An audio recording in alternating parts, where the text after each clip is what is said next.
వీళ్ళు భక్సింగ్ గారి గురించి ఎంతో మాట్లాడుతుంటాం. ఆయన స్థాపించాడు, ఈ సంఘాలు స్థాపించాడు, తర్వాత పలానా పరిచయం చేశాడని మాట్లాడుతుంటాం. అదంతా కూడా ఎంతో అద్భుతమైన సంగతులే.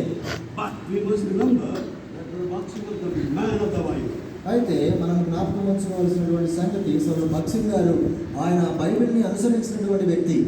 In total, he endeavored throughout his life to honor the word of God and obey the word of God.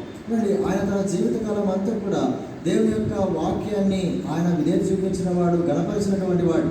In my own example, in my own life, నా యొక్క స్వంత జీవితంలో నా యొక్క ఉదాహరణ తీసుకున్నప్పుడు, there was a testing time where Bhaksing called me and questioned me about one issue in my life. నా జీవితంలో ఒక పరీక్ష సమయం వచ్చినప్పుడు స్వామి భక్సింగ్ గారు నన్ను పిలిచి ఈ విధంగా మాట్లాడాడు. I will not tell you what it was. అది ఏంటో నేను చెప్పను. It was only a reproach on me. అది నా మీద వచ్చినటువంటి తిరుగుబాటు. That was December 12th, 1974. 1974 December 12వ తారీఖు. Evening around 3 p.m. Afternoon around 3 p.m. మధ్యాహ్నం దాదాపు 3 గంటల ప్రాంతం.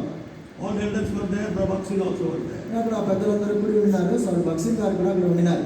Bhaksing questioned me about something. భక్సింగ్ గారు ఒక సంగతి గురించి నన్ను ప్రశ్నించారు. I just quoted the scripture. నేను లేఖన భాగాలను చూపించాను.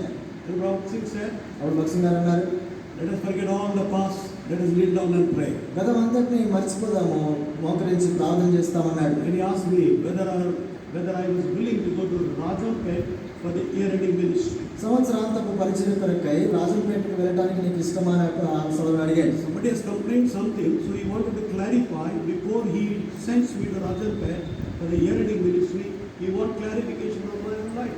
ఎవరో నా గురించి ఏదో ఫిర్యాదు చేశారు కనుక సంవత్సరాంతపు పరిచర్యకు రాజంపేటకు పంపించేదానికంటే ముందుగా సహోదరుడు నా యుద్ధ నుండి ఆ యొక్క వివరణ కోరాలని నన్ను పిలిపించాడు. I quoted from Matthew's Gospel chapter 18. The person who has complained has not spoken to me in advance, neither he admonished me before 2 or 3 people.